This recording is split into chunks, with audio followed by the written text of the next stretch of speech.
2, Standing go. by.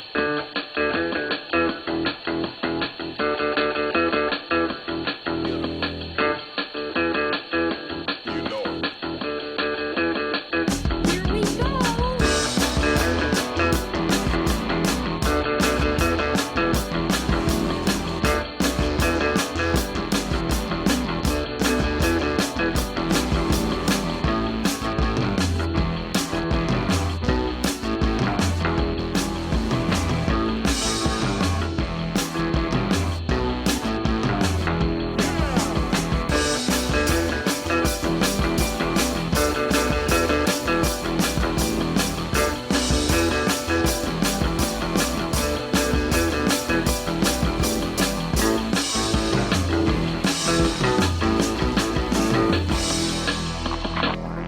Hey, everybody, you're listening to and possibly watching the Comic Book Bears podcast. I'm Bill Zanowitz, I'm Steve Morey. and we are your hairy, heavy homos that talk about comic books, but you don't have to be a hairy, heavy homo to listen in.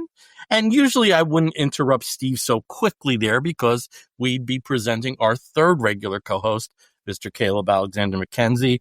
Unfortunately, Caleb is dealing with a personal matter, and we hope everything works out to the best that it possibly can. We'll see him on the next episode. But sitting here in his stead, old friend, I have to say old friend of the show at this point. Thank you. It is my We birthday have- month, so thank you. From A Comic Book Look and Comics by Night, Mr. Jon Runyan once again joining us. Thank you guys for having me. And when I got the IM summons today, I was like, yes! Like, it's my invitation to be part of the Bear Justice League. So I'm like, I'm on it. Let's go. All right. Well, we'll do our best to be more like the international years and not like Justice League Detroit. And if you're an old time comic fan, you get the reference. And if you don't look it up, it's easy for you to do that. I apologize. I just got back home after a work thingy in an office that wasn't my usual office. So I was white knuckling it after a point with the drive that took a lot longer. So I am a little bit out of sorts, but I'll do my best. I will do my best. And I'm sure by the time we hit the books that we're going to talk about, all will be well. Yeah. You guys have good Thanksgivings? Yes. Oh, yes. Nice. It was a great time. Yeah. We stayed home. And it was very nice, just the two of us. So we dodged all that bad, pesky Midwestern weather out here. There was a lot of snow and excitement. So Yeah, we were also up in the Midwest. We were in Fort Wayne, Indiana, to visit my brother and the rest of my immediate family. We all came up, which was pretty cool to get me and both of my brothers together in the same place for the first time. I think in like 6 or 7 years. It's been a while. But we left literally an hour before the snow started in Fort Wayne, and we made it all the way home without one flake on the car. And it's a good thing that we did because they got 8 inches after we headed home. Yep. So no fun. Usually hearing about 8 inches, you're like, wee, but not like that. Nah, not these 8 inches. Ugh. Well, for me, as most people who watch the show or in my orbit know, my other half, Rob, has been out in the Bay Area for 4 months, helping take care of his sister. So he was not home for Thanksgiving, but I was adopted by my friend Vince and had a very good dinner. And on Saturday, I went to Santa Saturday, which is a bear event over in Bucks County, PA. And it's the first time I've been there in about a dozen years. Oh, wow. Really, really happy to do stuff like that again. Well, that's great. Really enjoy Well, it. that's good to hear. And I'm sure you got to run into a lot of really cool people that you've known or that you've met over the years, and Yeah, there were flex those people- A-list bear muscles there. Dude, I am so not A-list. I am so not A-list. I would say I'm C at best, but I am graded. I will say that. I do have a grade. There you go. He says sheepishly. And also, like you said, there's people I haven't seen in a long time. Some people I saw like last week. But, there's a couple of folks that I met that I've known online for years and years. Never met them in person before and was really happy to do that. To just a fist bump means a lot when it's the actual person there. It's very nice. That's cool. As you can tell by the sweater, it's pretty friggin' cold where I am in New Jersey right now. So sweater weather. Sweater weather. Let's not get on that. We'll be doing imitations till the cows come home. What is the origin of that? Till the cows come home. That is such a good question. I have no idea. I guess. I mean, it sounds to me like cows don't usually come unless they want to. Like if you let them out, they tend to be gone. So I don't know. Maybe if they're hungry or something and there's better grass at home. I don't know. We have a few bits of news that Steve wants to talk about, so he's going to introduce them. And while he's doing that, I'm going to look up what the origin is of when the cows come home. Well, the biggest piece of news, and we've been kind of talking about it a little bit, and I have to, give my many thanks to Dean Simons over at the Comics Beat, who's been following this like a rabid dog all year, and that is the state of the Angoulême Comics Festival that happens every year in January. And man, it is a sad, sad state. So we know that they've been having all these issues. There was a massive, investigation that was done over the conduct of the group that runs Angoulême, or the commercial group that runs Angoulême, Neuvième Art. And the managing director of it, Frank, I believe it's Bondu, and that came out earlier this year after this year's Angoulême. And so for the entirety of the year, they've been trying people who attend, the publishing companies, the artists, the writers. It's a big draw for Europe. It's one of the largest comics festivals in the world. Have been pushing the organizers to just kick them out. And they attempted to do that. They did a very bad job of attempting to do that. And then they basically put the same organization back in charge of it and just said that Frank was going to he's going to retire or just not be part of it or something. Didn't go over well. And basically every single major publisher at this point and most of the guests boycott. And so they were not going to attend under any circumstances until they fixed their shit, to put it plainly. And they just really haven't. So as of, I guess, yesterday, it is now officially canceled for 2026. And that's pretty unfortunate because obviously the last time there was a cancellation was, I believe, 2021 around the pandemic. But it's unfortunate. I know they're trying to put something else in there because this is a major draw for the economy. It's a major draw for the people who work there and who live there. And of course, I know a lot of fans look forward to this, whether they're coming from the States, from elsewhere in Europe, but also in France. I mean, this is a huge market for artists and writers, and publishers to put their work out, but also, for fans to come and see what they love in European comics and, comics in general. The one good silver lining, I guess, is that if you are a zine fan, if you are an underground comics, independent publishing, like we're talking micro publishing, very, very indie, there is a sort of like a side convention that happens with Angoulême called, Future Off. They are still going to go on because they are not like they've always said they've just been kind of like a satellite convention that happens at the same time. It's kind of very underground. It's very cool. It's a, if you know about it, you go kind of situation. But because they're not involved in the rest of the organization, that actually works out well in their favor, and they're going to go ahead with it too, because, it's good for these artists. It's good for these writers. People come and they expect to support them. And now they have a chance, at least if you're a zine, publisher or writer, you can still, display your wares and get your message out, independent of the comics festival. So hopefully people who are still planning on going to Angoulême will attend that. Maybe it'll be a huge gangbusters crazy year for them. But it's really sad, that it came to this. And, apparently now Frank Bondu is suing them. He's, putting his foot down saying we're actually supposed to run it until 2027. It's a whole thing. So, I mean, there's a potential here that's going to be canceled 2 years in a row if they don't get their shit together for next year. So that's too bad. Big news for and I don't even want to say just our European friends, but there are many people that travel to shows like that and to Luca. So, yeah. Yeah. And so if you want to follow more on that, Dean Simons over at the Comics Beat has been just pumping these articles out, so definitely a lot to read there.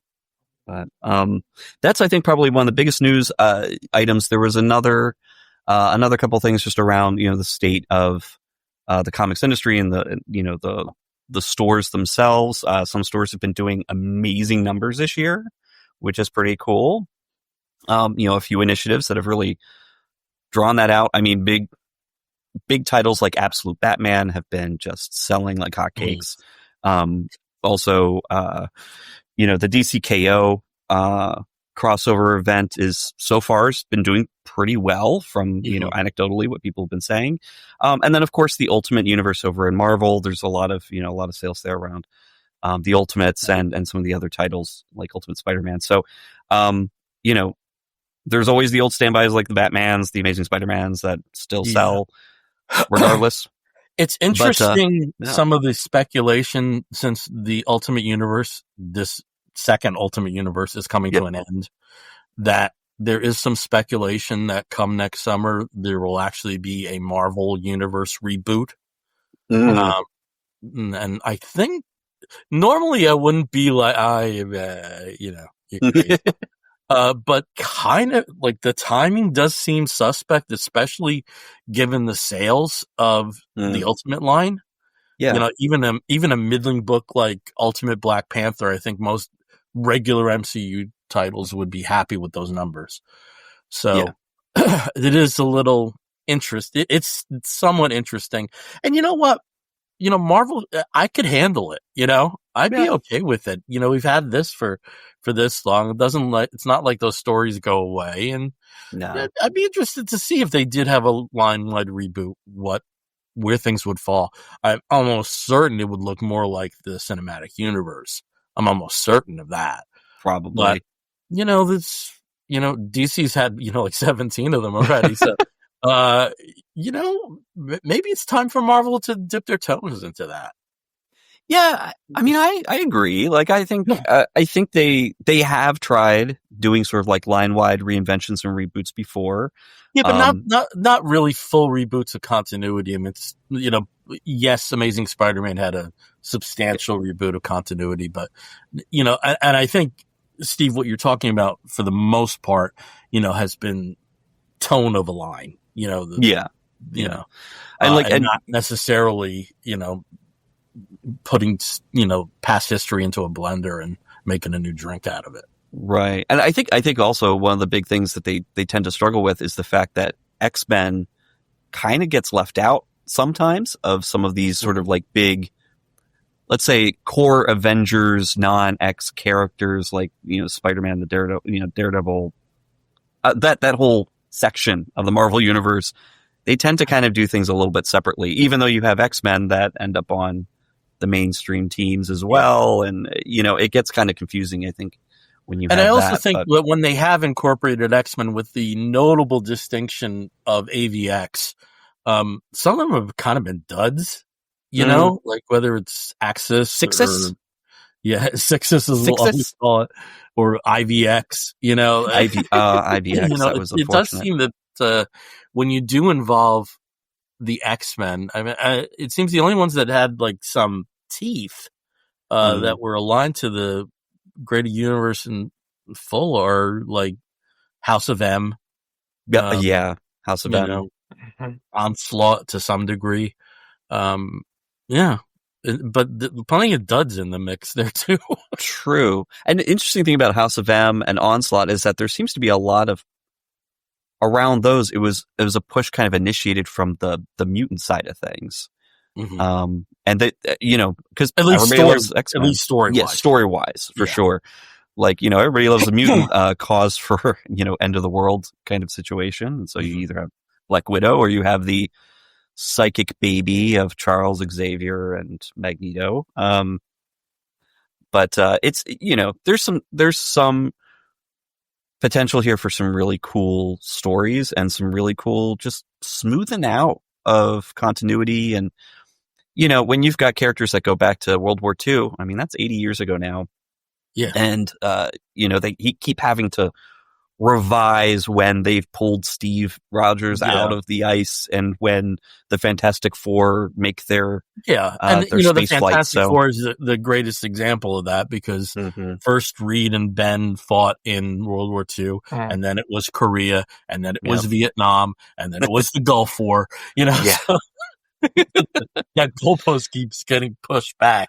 Yeah, and I'm one of those people. I loved Bendis's All New X-Men when the young X-Men crew, the original 5 X-Men, came to the future. There was nothing like a young Jean freak out in those. Oh fuck yeah!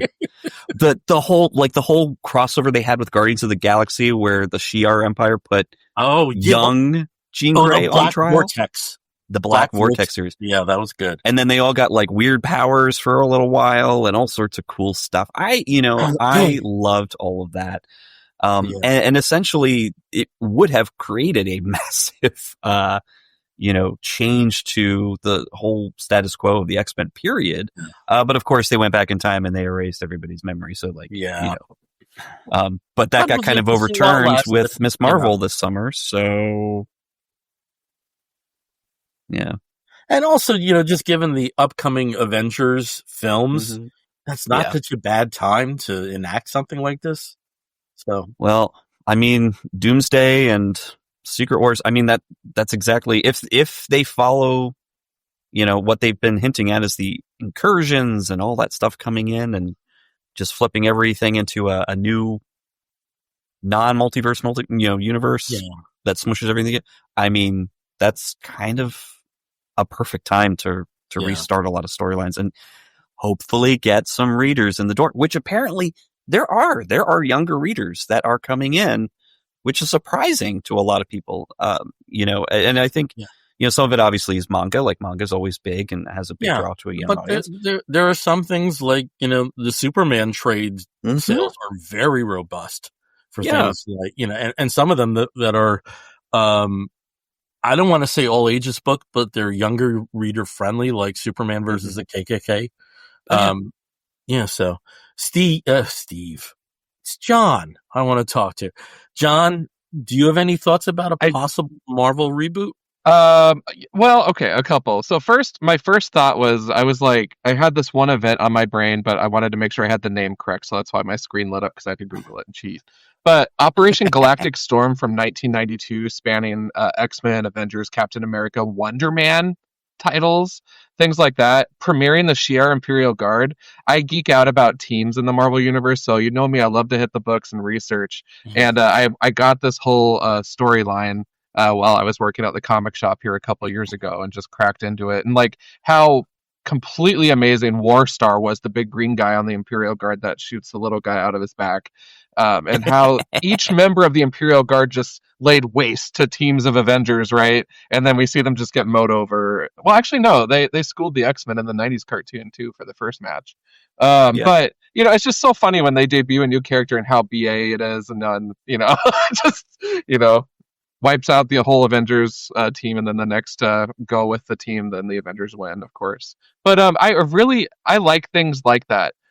This period and these titles, these events in the 90s that intersected with the most random titles ever. And I'm also thinking about my Rise of the Midnight Suns, because I'm a geek with that stuff.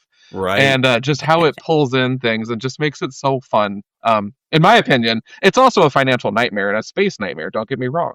But it's very endearing, and that's the kind of Marvel charm that I would like to see come back to more events, and not even just X-Men specific, but in general. Just really having fun with it, and telling a neat storyline, just something new, something fresh. That's what I'm looking for. In terms of the reboot, I guess my fear of it is, I'm a continuity junkie, and so I love it when all of my comics matter, even Dark Avengers. And shout out to Dark Reign, best event ever. What did I miss with this Dark Avengers commentary? Did you read it? Like back in the day? Like 2008? Is it 2008? Something like that? I don't know. The Thunderbolts as bad Avengers? Yeah. Yeah, it wasn't great. It was amazing. Oh, man. I have the poster right here looking at me. But you just broke John's heart there, yeah, Bill. I especially did like the Carla as the Ms. Marvel. Yeah. I liked her. Yeah. But the thing I liked about the Dark Reign model, it pulled me back into comics, first of all, so that's why it's near and dear to my heart. But second of all, each one of these Dark Avengers got their own solo title, like limited run series, which I thought was hilarious. Like Sinister Spider-Man was great. And Matt Gargan getting his own 5-issue run with amazing artwork in it. It was brilliant. And Miss Marvel, the real one, Carol Danvers getting thrown through a plane turbine by Carla was fantastic. Like, oh, chef's kiss. And I don't know, like every single Avenger just had their own quirky moment. Bullseye as Hawkeye. Oh, that run was a lot of fun. And then of course Dark Wolverine. We know how we feel about that. But yeah, it was a great time, and like I said, it's what got me back into comics in the first place. That's how Tom and I first started talking, and how we got Comic Book Look going. Okay, so when we're talking Dark Wolverine, how do you pronounce it, Dakin or Dakin? So I say Dakin, but that's just because that's how the A typically goes in, like, Japanese names, I think. So I tend to say Dakin, but it also makes me think of that like shitty 80s band. Oh, sure. Shitty 80s band. I'm going to say that like Mike Lovins and I had a great conversation. I was in so the one question I had for you guys, and from your perspective, is regarding universe reboots. What are some of the things that really stand out to you that make it successful, I guess? Well, I always go back to Crisis, because Crisis was when I started getting back into comics after being away for 4 years. And I was very lucky that the first issue I read was 2. I was still able to get 1 at a shop, and I was kind of on the ground floor with that. But I'm still coming back to the characters that I was used to. Yeah, there were new names, like, the new Teen Titans and Amethyst or whoever. But it was that was kind of cool in that it was still a recognizable universe to me, but the change was in progress. I do wish that the kickoff of the universe that it led to was a little cleaner. It took Batman a couple of months to get to year 1. It took Superman. Like, some of the weirdest comics you'll ever read are the post-crisis Superman before Man of Steel. There's some weird shit in there. DC Comics Presents, they didn't know what to do with that title. They didn't know who mattered and whatever. It's like Superman meets the main Crisis characters, but Clark Kent is still like on TV, and there's in that issue, Lady Quark is deliberately drawn like Annie Lennox. There's some weird shit in this like 6-7 months that where it goes there. But I think I like the possibilities. I like that we don't know what's up next. And, I don't think, that New 52 was successful across the board in any way, but I did like that sense of when you were opening that first issue and like, what's different, Yeah. And it comes down to execution and, well, 2 things. It comes down to execution and commitment to it. And commitment of that this is a new status quo. And I think that's hard to keep, especially when you have, in some cases, 82 years of continuity. Yeah. I think that's, I like the novelty of discovering what's slightly different, what's, incredibly different. There's nothing that really compares to that. Yeah. It was funny that that you kind of got back into comics with Crisis. I actually got back into comics with the New 52. It was my impetus to start reading like superhero comics before, because like, you know, when I stopped reading comics, I went the total like, you know, artsy fartsy kid and would only read autobiographical graphic novels, some of which we'll be talking about today. But you know, for a long time, it was just that. It was poetic stuff. It was, you know, art experimentation. That was what I was reading for comics, which, you know, again, valid and wonderful, but it's not something that you would see or that you normally expect to see in DC and Marvel. And they're such huge storytelling powerhouses that it's kind of hard, you know, to come back to that, kind of like when you have watched a soap opera when you were a kid and you try to get back into it 20, 30 years later. You know, it's like, well, my mom's not here to tell me who everybody is, so I don't really know what's going on. I'm just whatever. But with New 52, I have a great once you're done with that, I have a great story about that. Yes. A great story. But with New 52, I mean, you had that opportunity. I could just pick titles for, you know, concepts or characters that I remember liking or was interested in reading, and be able to pick up and start at day one, you know, essentially with, you know, with all the rebooted titles. Now, obviously some characters kept some history and kept some continuity that, you know, made it a little bit rocky as they went on. So like Batman and Superman and, you know, depending on which Superman series you were reading, like it was either 5 years ago or it was today. And, you know, there were some things that were here and there, but I got to get on the ground floor with Green Lantern, which didn't have a huge change with the reboot, but still gave you a brand new starting point. You know, I was reading Supergirl, Swamp Thing, Animal Man, you know, just characters that hadn't really had a spotlight for a while were getting a new spotlight again. I mean, Amethyst had her own series for 8 issues, which was pretty cool. So, you know, you got to see a lot and get in on the ground floor again. And they kept it going for several years before they, you know, mushed it all back together and started over with Rebirth. Mm-hmm. So, you know, it gave you plenty of time to get into it, you know, to find what you liked and continue with it or find something else. And I thought that was pretty successful. And it was financially successful for the first couple of years for sure. Yeah. So, okay. But yeah. But just for your soap opera story, I have a really cool story involving my parents. When I was born, it was around the same time as a character was born on As the World Turns.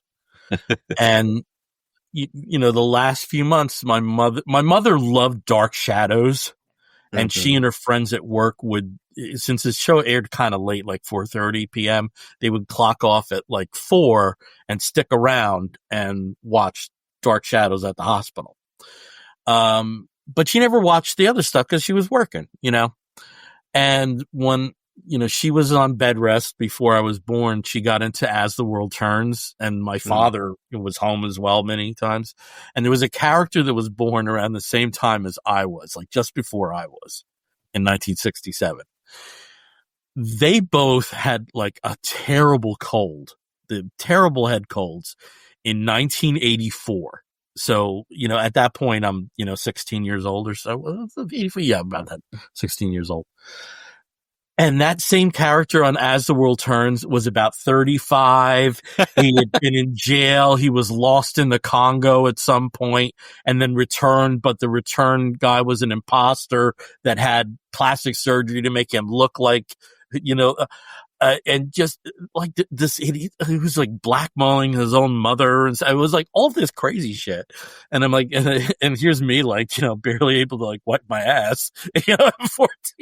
So those soap opera characters, they do grow up really fast.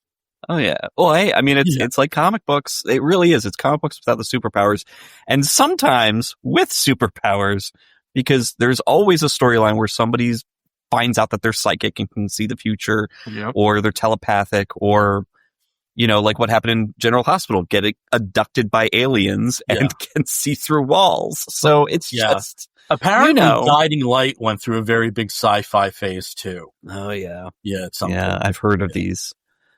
You know, it's comic books. It's comic books for people who swear up and down that comic books are too silly. Yeah. Ugh. And they have reboots. They have continuity changes. Constantly. And they even announce them sometimes at the beginning of the episode. The part of so-and-so will be played by this new actor, and you just have to get used to the new costume, the new look, and the new age. The 6-year-old from last season is now, 24 and going to college. I forgot what show it was, but apparently, like, the continuity got so confused. Like, at some point, they were like dating their own like half brother, and like nobody caught it for like a 2 or 3 weeks. But hey, that becomes a new story on its own. Like, that can become an even crazier story for the writers, to dig into. Oh my God, I'm dating my own brother. So Steve has another bit of news, and initially I was coming down on him to say, no, this isn't comic books. But God knows there are so many times where Caleb and I go off on the football tangent that it's only fair. So Steve, tell us about the other bit of news that you were very excited about. Well, I was really, really excited to hear about, and there is a comic book connection. I looked it up. There is a comic book connection. Brian Fuller, showrunner from a lot of different TV series out there that you may know and love, has announced that they have gotten the cast back together and they are working on a 3rd season of one of my favorite shows of all time, Pushing Daisies. And so it potentially could be coming back for next year if all continues well. Now, the comic book connection here is that in 2007, they promoted the Pushing Daisies show's, I think, initial season by putting out a comic book for San Diego Comic-Con that was a special promotional giveaway for attendees for, I believe, the Pushing Daisies panel. So yes, if you have this comic book, be aware that the stories are going to potentially be continuing next year, just in TV form. and also the notion of the San Diego Comic-Con promotional comic that works into something later on this show. Could that be kind of cool? All right. Well, I think there is no discernible reason why we shouldn't go over to our roundtable of new comics, and we're going to be very gracious to our guest and allow him to go first. So, John, tell us about a book you're reading that you're enjoying. Yes, absolutely. So, first of all, just to you guys and to the viewers, your boy is very much behind. My comic shop is 3.5 hours from where I live, but I'm going to be getting my next stack from when I go down for the holidays. It's in Lincoln, Nebraska. Also Rainbow Comics. It's just the store that's close to where my folks live. So it works out actually really well because I get to go see mom and dad and hit the comic shop. So it's a lot of fun. But my first book that I chose is, of course, Marvel and magical and just overall geeky greatness, and that is the Strange Tales, #1 that just released about a couple months ago, because I saw at the end of this issue that there's already an issue 2 that is probably waiting for me, and I'm very excited about that. Strange Tales is just kind of a fun nod to the previous volume of this, if you can call it that, that also houses all sorts of fun Marvel randomness, not just magical, but all sorts of mythical things. I have several of them downstairs in my comic book keep for Comics by Night. I have not read a single one of them, so I have no street cred with the history of the title, except for that I own them. But I am looking forward to digging into them. So this caught my eye because, of course, it's Strange Tales, and 2, because Scarlet Witch and Nico from the Runaways are on the cover, which is an interesting character pull that I just don't see too terribly often. At first, I thought that this would be kind of a series of, different short stories or whatever. It's actually just one tale throughout the book, containing notes of Dungeons and Dragons, which I also am an avid fan of, so you can imagine how I feel about that.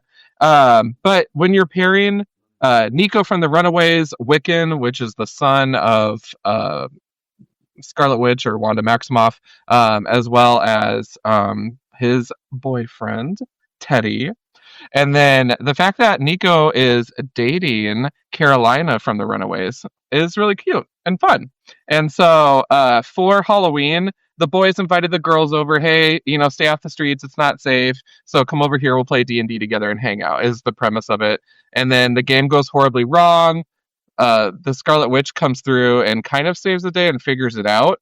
the antagonist for this one kind of caught me off guard a little bit, and I was like, that's random and kind of just a pull from like, you know, when you have those villains that are like C tier or D tier kind of, and it ended up being Nightmare, the character that had a 2-issue limited run, I believe. I have those downstairs as well. And he's kind of like a Loki character or a Halloween Jack if you've read X-Men 2099. Oh, okay. I thought Nightmare was like the fake Spawn. So he is. That's a different Nightmare. Okay. Yeah, like he looks a little bit like that, but this is like. Is it the Sleepwalker Nightmare? Didn't Nightmare appear in Sleepwalker? Yeah. Yes. Yeah. Way back. Because there's like a Nightmare with a K. Oh, sure. Yeah. I know. And that was like, you know, that was so Spawn. It was like stupid. Yeah. But I will say the highlight of the book for this is one, it's a little different from what I prefer. I like the old stuff. You guys know that. I love hitting the tomes, blowing the dust off. I can't wait to read the first appearance of Darkhold coming up. I'm such a dork. But I will say that this is meant for newer readers to the MCU, maybe, or also just reintroducing some older untapped characters that aren't used as much, and I appreciate that. But what I do like is seeing that street level magic user, you know, from the Runaways interacting with the Scarlet Witch, who's a huge deal. I think that's really cool. Seeing Wiccan in the mix, but taken out right away is really cool. But it just makes me really excited for the mystical side of books to come. And I know Wiccan just dropped the first of 4 issues or something this week on the shelf, so that's waiting for me in my pull box, and I'm really excited. Shout out to Agatha all along, by the way. I adore that show. Also, Bill, I mentioned Jersey earlier when we weren't filming, and I also want to go to Salem really bad. So, yeah. I've never gone to Salem either, and I probably would have a really good time. That would be cool. It can get really crowded in October. But ultimately, issue 2 is out. It does link up Spider-Gwen and Doctor Strange in issue 2, so it's a continuation of the story. If you guys aren't checking this out, you saw this on the shelves, and you're curious about it, give it a try. It's good fun. It's easy and approachable. For me, I'm always looking for how does this connect to this and why does this matter, but I need to read all the source material first before I can really get into that. So I'm looking forward to that, but highly recommend it. It really is a lot of fun. And I also just want to give a shout out to the line of Funko Pops that dropped with the Strange Tales header on the boxes, including oh gosh, they had like Dormammu in that collection and Morbius. Oh man, yeah, it was good. Yeah. So cool. Oh, that's fun. Who was actually who wrote that issue? Is it the same? Is it the same creative team for the whole series, or is it just like it changed up every? So I just have issue 1, so I couldn't tell you. I'm assuming it's going to be the same though, based on the preview art. But writer Jeremy Whitley. On the arts, it's Bailey Underwood. Colors Jim Campbell, and then letters Joe Caramagna. Awesome. And Jeremy Whitley, yeah, or Whiteley or Whitley. I can never remember how to pronounce his name. But yeah, that's awesome. That's really cool. Sounds like a good team on that book. So, and I did get 3 different covers because I adore them. So, Mr. Variants over here. Mr. Variants.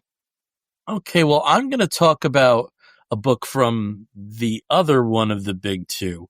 But before I do, I was neglectful, and let me fill you in on the meaning behind Till the Cows Come Home.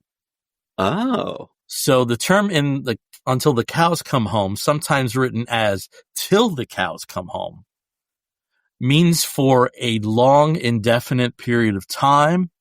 Cows returning home to their milk sheds at night do so at a slow, plodding pace after a whole day on the pasture, and the cow's languid pace and lethargy add to the sense that the day has been long. Aha. There we go. That is a decidedly unsexy answer behind an idiom that we use very often. I mean, a sexy answer might be kind of scary. That is true. Yeah, that is very, very true. Shout out to all those special fetishists and furries out there. Okay. So for the book that I want to talk about, a few episodes back, and I do think this was the comic of the year, which was Titans Annual 2025, which covered the convoluted but sort of distilled and nice now back history of Donna Troy in a really powerful emotional issue. So I decided, John, I'm very much like you. I'm so far behind, particularly in the all-in books, that I'm, trying to come up to speed. And over the weekend, I decided, let me get some of the annuals out of the way. And the book I want to talk about is Nightwing Annual 2025, issue 1, bannered here as Sins of the Past. And an interesting thing about this book is Nightwing isn't in it. There ain't no Nightwing. There's he's there in 2 panels and not even an active participant in the story. But it is intrinsic to the action that's currently going on in the book. So it's written by Dan Waters, who is the new regular writer, had a very unenviable task of following Tom Taylor on that title.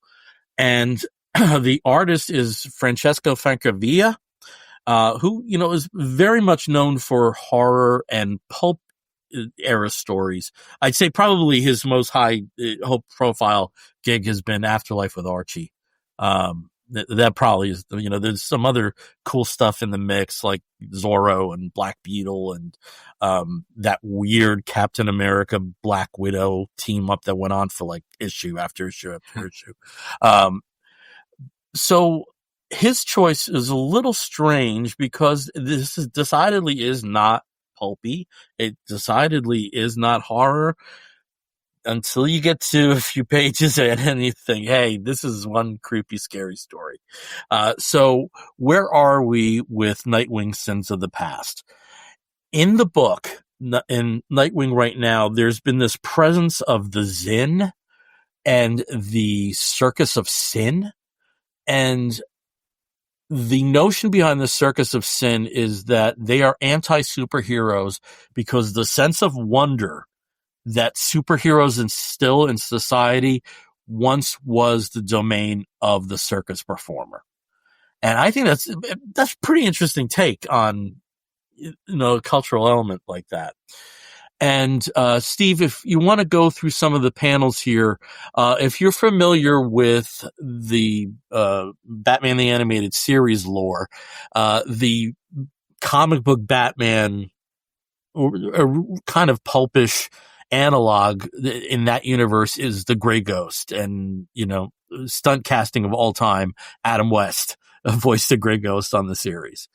And we start here, it just banners long ago, with scenes reminiscent of the comic book scare of the 1950s, and there is a grandstanding attorney who is trying to get comic books banned.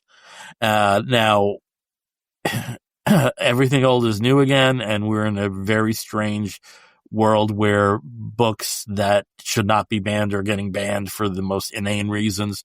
So, unfortunately, that is one cyclical thing that is happening in our society that should have been ancient history, and it's kind of current again. So, and that in itself was a very nice meta touch through the story. Steve, if you can go to the next graphic, and I'm going to, for the benefit of the, people who are experiencing our podcast as an audio podcast, I'll do my best, to show what we're talking about. We reached the end of an issue of the Gray Ghost and his sidekick Wonder Boy, which is a pretty interesting name. And I think that's the first time we've seen Wonder Boy mentioned as part of that, as part of that continuity. And we see sharks, snapping at a bounding, Wonder Boy being held aloft over water. Will Wonder Boy escape? Can Gray Ghost find him in time? Is this the ghastly end of our dynamic duo? One hint, the worst is yet to come. So yeah, like an ending of a cliffhanger episode of Batman 66. Beautifully done. But where are we in Nightwing's world, in his specific sub-city of Gotham, Bludhaven? Well, it's a death trap. And the graphic we have here is, I don't want to say the villain, but the antagonist, let's put it that way at this point, Olivia Pierce. And Olivia Pierce is a bit of a mystery. And who is going to solve that mystery but everyone's favorite DCU lesbian police commissioner, Maggie Sawyer, originally a character in the Superman universe, has spent a lot of time in Gotham with Gotham characters, and right now she is the commissioner, the commissioner of police in Bludhaven. And the mystery that's hanging over Olivia Pierce is she is the president and main financial backer of this organization that has gradually gotten a foothold in Bludhaven politics and Bludhaven culture. The name is Spheric Solutions. And when Maggie gets onto the tail of this Olivia, he finds, hey, this is a made-up name. You know, this is one of the situations where there was a dead baby and all of a sudden this person is alive. And we go through not just Olivia's backstory, which is connected to the comic book scare, and with her connections to the Zanny and a couple of other weird things that go through. Stories involving comic books and comic book creators. But it also shows that, you know, hey, Maggie Sawyer, you know, there's a reason she always has a leadership position no matter what police department she is part of. And with the Cirque du Sin, this wasn't the only situation. They didn't come out of nowhere. And we have flashbacks involving people that excuse me, that Olivia brought into her weird, twisted world, who did not come willingly. We understand some of the motivations behind what happened to her, how she ended up where she is. She's still a big enigma, but we have the launch point for what is going to be, you know, a fairly decent length storyline in Nightwing. I looked at some of the recent issues. Nightwing is there's a lot going on. There's a Nightwing Prime, which through a very convoluted origin story is this young kid who all of a sudden has the powers of the original Nightwing, which was a Kryptonian. And Dick's dealing with a lot with all the weirdness going on with the Titans and, you know, their headquarters basically being possessed. But it's all leading into a confrontation with the Zin and with Cirque du Sin. And in the midst of all this still operates as a done-in-one story. It sets up, you know, it sets up the springboard, but it still is a very satisfying read from page 1 to page 38. And you could do worse than Nightwing Annual 2025 Sins of the Past. Interesting. I mean, it just it's always kind of an interesting choice when for like a standard issue, for like a standard, you know, regular issue, for them to focus on somebody besides the main character or the title character. But for an annual, it's a little bit different. I mean, usually, you know, I'm used to when I read an annual story that maybe other characters get a spotlight in the backups. Yeah. But the primary is usually like, here's an adventure for, like, you know, for the main character of this book that we couldn't figure out a place to put. So now we're putting it in the annual. But this just sounds like, you know, Dick's just kind of in the periphery, but this is setting everything up that he will be dealing with. So that's an interesting tactic to take. And it's also nice to see Maggie Sawyer again, because she's been underutilized in the last few years. And in a role that makes perfect sense. You know, especially with all the shit going on in Gotham. You know, that she would be kind of close to the fire, but not exactly sticking her feet. Yes, Vandal Savage right now I am not happy with that development. Vandal Savage is my favorite villain because I think he's the closest to a Doctor Doom for DC in that he can be anybody's enemy. I guess Ra's al Ghul can kind of be that as well, Darkseid, of course, but I like that because of the time element, that he can be an enemy to Jonah Hex, he can be an enemy to Legion of Superheroes because he is immortal. And I think he's, as a career counselor, I would say, maybe like become a despot of, a Midland-sized country and not Gotham, Well, anyway, we also have James Figueredo saying hello, good evening, my handsome friends. Hey, John. Yeah. And yes, does agree with you about Maggie. Maggie's amazing, by the way. Yeah. Thanks a lot, James. And Waters has Maggie's voice down perfectly. Perfectly. I had and the other thing I have to say, I think you have like one or two more images. If you can just revert back to them. Just one thing I wanted to point out is that Francesco Francavilla also did the colors, and they basically as the storyline progresses, there's a dominant color on each of the pages, and it works to striking effect. And that really, really, really focused artwork. Really good. Let's see if I can bring it up real quick again. So you see here with those pale blue. And then the flashback is all black and white except for the comic book, which I thought was very cool. Color, yeah. And then of course, the blues with the blues and the pinks with Maggie and Olivia. But even, we're still going here. I mentioned that the Titan's Tower is possessed right now, so that's what Titan's Tower looks like. And that's a whole other thing going on. Just a regular view in the city, just a giant screaming flesh mass of screaming something.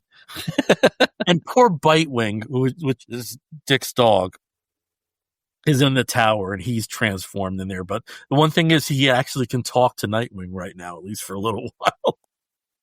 Ruh-roh, Reggie. Right ring. So, I had a really random question on that last image that we had pulled up. So having now made a comic and doing the lettering, I was actually just curious about the choice of font used for a long time ago on the flashback page and then the Bludhaven font on the page that showed the T tower and infested. I was just curious, like, if that font is prevalent later in the book and somehow ties in. I just wanted to understand. Yes, and prevalent during different time periods. Interesting. Okay. So maybe tying it back somehow. But the main thing I wanted to put across is, I know like putting another book on your pull list is, sometimes it's not financially feasible. But I do think, having a morsel like an annual that will be satisfying is something you should point out. Awesome. All right. Well, I know John has another Marvel book, and we always spotlight the big two books first, but I'll leave it up to John. Do you want to talk about your book next, or do you want to let Steve talk about his indie schmindy book? Ooh, well, I definitely want to give Steve his flowers on the show. He's working so hard with those images, so I think we pass the spotlight to him. Aren't you feeling good, Steve? Now I have the flowers. So, my book is an indie, but it's your definition of indie here is Dark Horse. Dark Horse indie. It's Dark Horse indie. So, but it is, the thing is, it is one of the non-licensed titles. It's a brand new title, from Dark Horse, and actually specifically out of the Flux House sublabel, which the Flux House books are usually larger format. So they're more magazine size. With additional pages, no ads in the interior, which is great and always wonderful. But in this case, this book that I'm going to be talking about is Space Scouts by Matt Kindt and David Rubin, who last worked together on the Ether series. There were a series of minis about Ether, and just the look of this. David Rubin So beautiful. The colors, he's doing the colors, the lettering, the art, all of that. And it is gorgeous. It's just, it's bright. It's exciting. It's dynamic. There's a lot of, sort of references for animation. So you could see something like this being on maybe Cartoon Network or whatever, but it is gorgeous. But this series, and Bill, I think this would be one of your new favorites for this year. Really? If you give it a chance. And I'll tell you why. So Space Scouts is about a young woman named Ember who's on this planet that's the ass end of the galaxy. It is way out in the boonies, the last planet on the space highway, so to speak. And every year, the Galactic Council sends out invites to special young people that exhibit some kind of, genetic anomaly that gives them superpowers, and invites them to come to the Galactic Heart to compete, to be part of the Space Scouts, which is a universe-wide collection of superpowered young people that defend the galaxy against threats to the United Planets, which sounds very similar to a long-running wonderful favorite, I know, of Bill's and of a lot of people, a lot of listeners, the Legion of Superheroes. Except this is a little bit different, but it has a lot of the same highlights, a lot of the same touchstones here. The artwork is, as I mentioned, gorgeous. David Rubin has the opportunity to play around with creatures, animals, architecture, clothing, lighting, because we're looking at different planets. We're looking at many different species. This planet, Ember's planet, looks dusty, dry. It kind of looks like Tatooine a little bit, a little bit of Tatooine, a little bit maybe, American Southwest. But she has been chosen, and she's the narrator here. She doesn't have a lot of confidence in her ability to go very far, and she doesn't want to disappoint her family, and especially not her whole planet has put their hopes on her succeeding. And of course, the prize is wonderful. Out of 1,000 people, one person can join the Space Scouts, and basically that planet gets the benefit. So they get money, they get additional support from the government. There's just basically. You can come back a princess, is what she says at one point, and her family would be treated like royalty. So there's a lot riding on this one, especially in where she lives. It's just very stricken by poverty and not a lot of opportunities. But of course, she's very pessimistic, and that pessimism follows her, throughout the first part of the book. I have to say, how they set things up in this.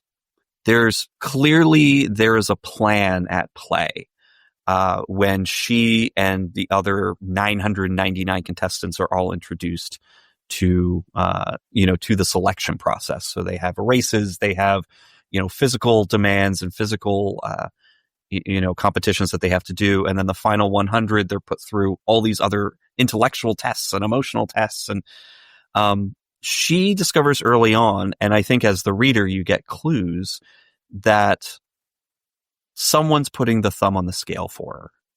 Someone's helping push her through.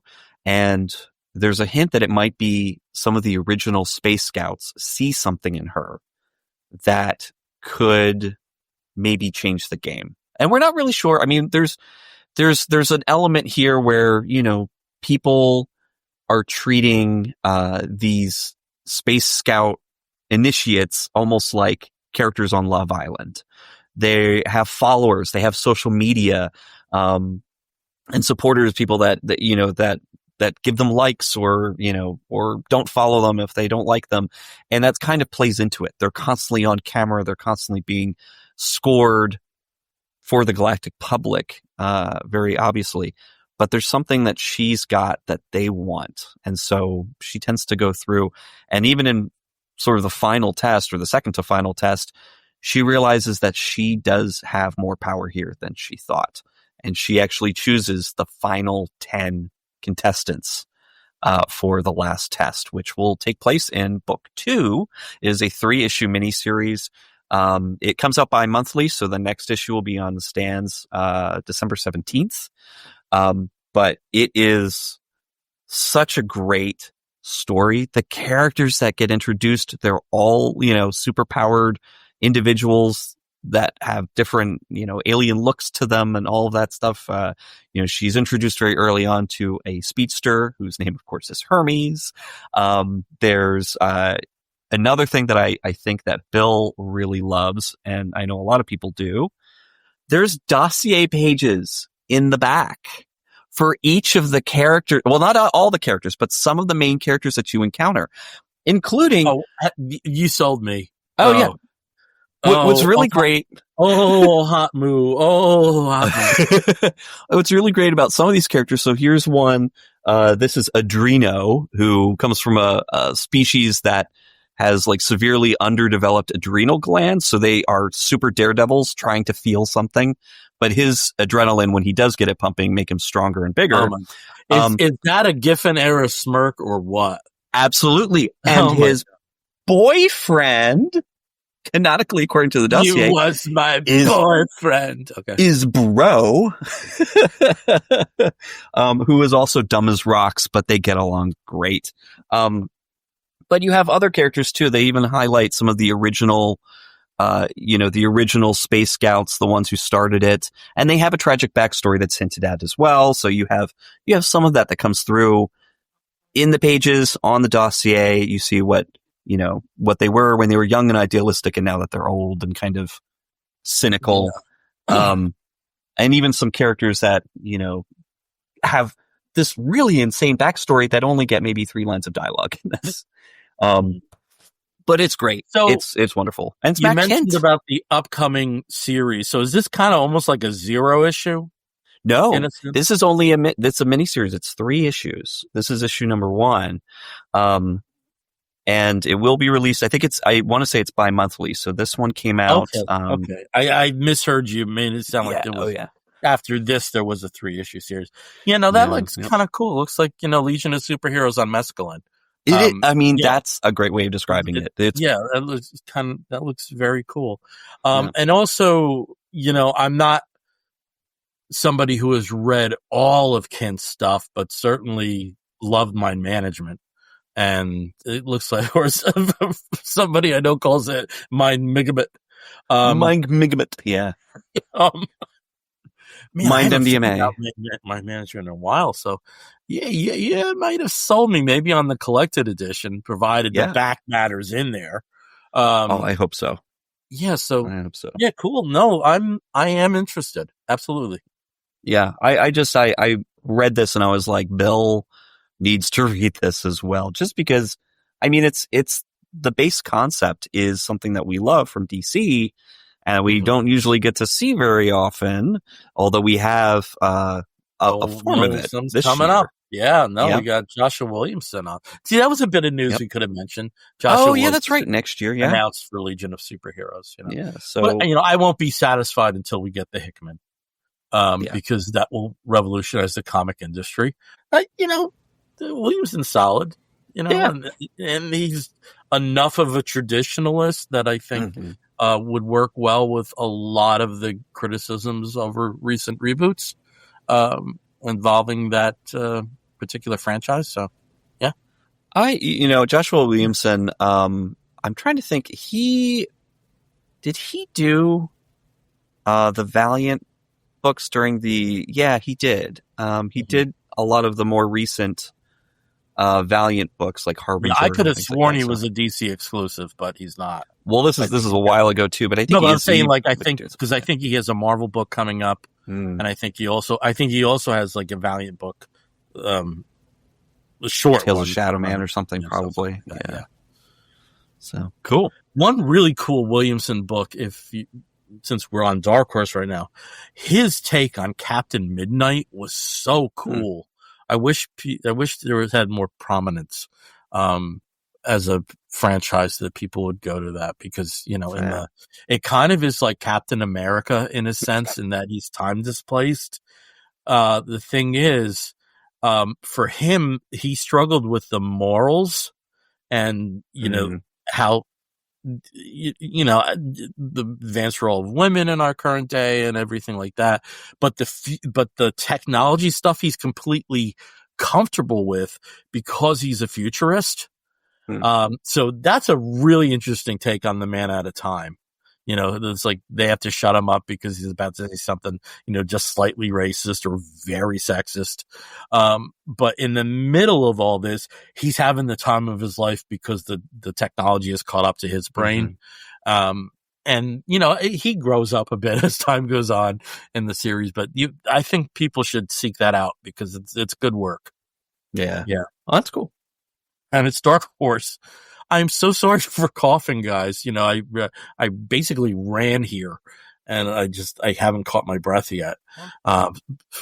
Getting old fucking sucks. So why don't we go back to John, since he was nice enough to give you this and he has another Marvel book he would like to talk about. So, well, this one is a gamble, and I still don't know how I feel about it, but we're gonna try right now. So I checked out Doomed 2099.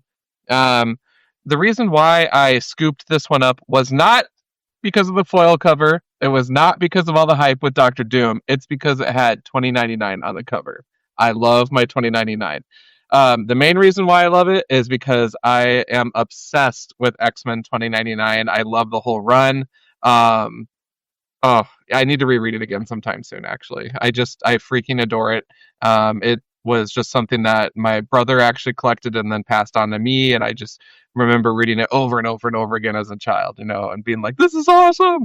So, anything 2099 I get, with the hopes of seeing X-Men 2099 characters in the panels. Well, that didn't happen in this book. So that was kind of a downer on the book.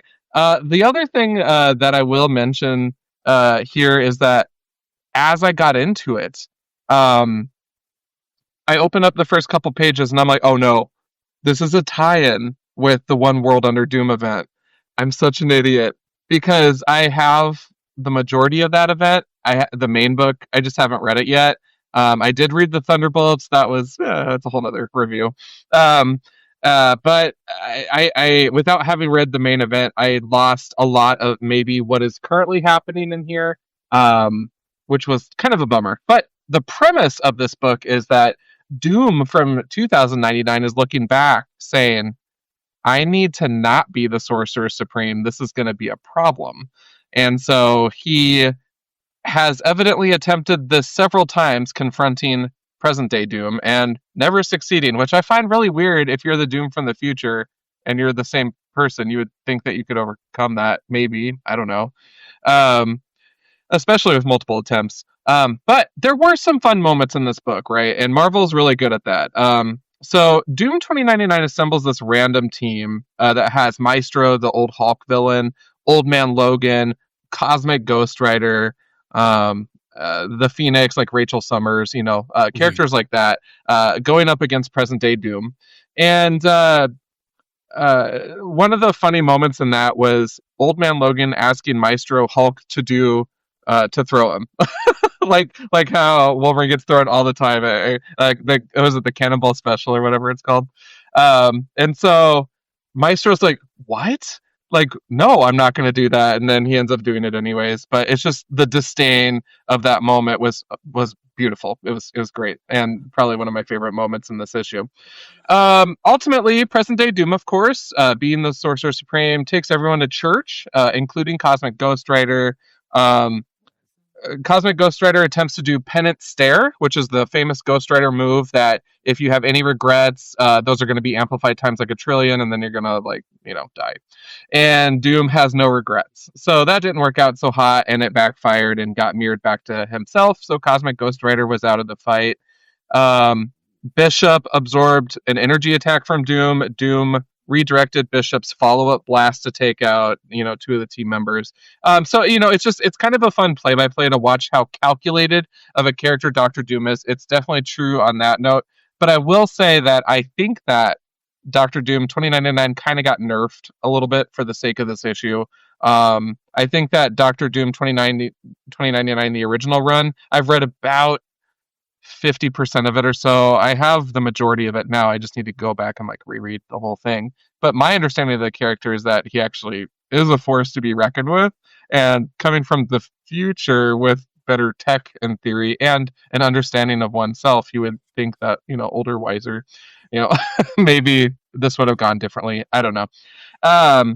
And I will say the other neat thing is that there was a nod to several of the 2099 characters, none of which were the X-Men, but that's fine. They had the Hulk in there, the bogus version of the Hulk from 2099, Punisher, Ravage, Spider-Man, of course, was in there. So it was ultimately it was just that fun amount of 2099. This was not the strongest modern offering. I much prefer some of the previous like Carnage 2099 offerings or Spider-Man 2099 offerings. Those were a lot more fun. But it's a fun nod, and I love that Marvel keeps tapping into this little pocket of books. I think that's rewarding as a person that enjoyed X-Men 2099. So nice. Well, it's cool. I remember reading a lot of the 2099s back when they first came out. So like Spider-Man, especially Spider-Man. But I did get Doom 2099 #1, probably because I wanted all the foil covers back in the 90s. Because that's what you did. You bought all the foil covers or the die cuts or the, whatever it was that was coming out that week. But it is kind of interesting that they would, in the story kind of make him less powerful than his past self. Now I get his past self is the Sorcerer Supreme, so maybe there's just that power imbalance, but you would think being the same person that he would know. Okay, I know how to defeat myself. Yeah. Unless this is all part of his plan to get Doom, extra confident and then, fall like Doom usually does. That reminds me, by the way, the one thing that I did want to lift up that was a fascinating moment was at the end of the issue. It wraps up on this really trippy scene where Doom 2099 is like, dude, this is my last attempt. Unfortunately, it's not going to work out. And then reflects on, in his anger, he killed all the humans and all the heroes and villains. So you see this panel of all these Doom bots putting on hero masks, which was just so fascinating and weird that I was like, that's going to stick with me for a while. But yeah, it's interesting because at the end, Dr. Doom 2099 says, I am now the ruler of nothing. And he was hoping to avoid that. So interesting. That's really interesting. Yeah, I haven't really been following much of the One World Under Doom. Like it kind of, it weaves through a lot of the other books that I do read. So Runaways and like X Factor and a couple other things where the tie-in was so tenuous. Like it would usually constitute like somebody was watching the news and there's like a comment about like Sorcerer Supreme Doom gives an edict or whatever, and then they just kind of move on and do something else. But yeah, I don't know. I'm sure they're going to wrap it up at some point pretty soon because they are planning on rebooting stuff. So I'm sure Doom's going to do something and it's going to magic something to happen. So yeah. We'll see. I have a great 2099 trivia question. Okay, if you remember, the first 4 titles were Spider-Man 2099, Doom 2099, Punisher 2099, and Ravage 2099. Mm-hmm. Who was the writer of the first 4 issues of Ravage 2099? Was it John Byrne, was it? Was it? No. Ravage. Stan Lee. Really? Yeah. Surprising. Of course, I didn't like Ravage, so I guess maybe. Yeah. Well, let's put it this way. At that point in time, the credited writer for the first 4 issues is Stan Lee. Yeah. Yeah, I read that issue 1 and I was just like, okay. Yeah. I don't know. Like, oh boy. Yeah. It was later in life, I guess. 93? 93? Yeah. Somewhere in that 92 to 94. Yeah. So. Period. Yep, Right. there we go. Yeah, we had James actually came in. Wasn't that Stanley? Yep. Oh, yeah. He's right. There it is. James knows his shit. Yeah. There you go. Hey, James. No prize for you. No prize for you. Okay, Steve, I'm going to throw the baton over to you for the next book. I'll wrap up because mine's so weird. I have a lot of weird to talk about. I mean, mine's not weird, but mine's also kind of indie. And although it's not as, I guess, it's not as wacky and interesting, it's still really enjoyable. And the author of the book that I'm going to be talking about is Mimi Pond. Mimi Pond, who has a history of writing for TV. She's been a long-time cartoonist. I mean, she wrote for shows like Designing Women and Pee-wee's Playhouse. I mean, back in the day. She also wrote the pilot episode of The Simpsons, or is one of the writers. But she's most known for being a cartoonist, a long-time cartoonist in magazines, New Yorker, 17 magazine, which I thought was kind of fun. I missed that a whole run. Sorry. But she has in recent years started working on her more autobiographical work. And the first book that she wrote, which is the one I'm going to be talking about, is Over Easy. And Over Easy came out in, I believe, 2014. And it was followed up a few years later by The Customer is Always Wrong.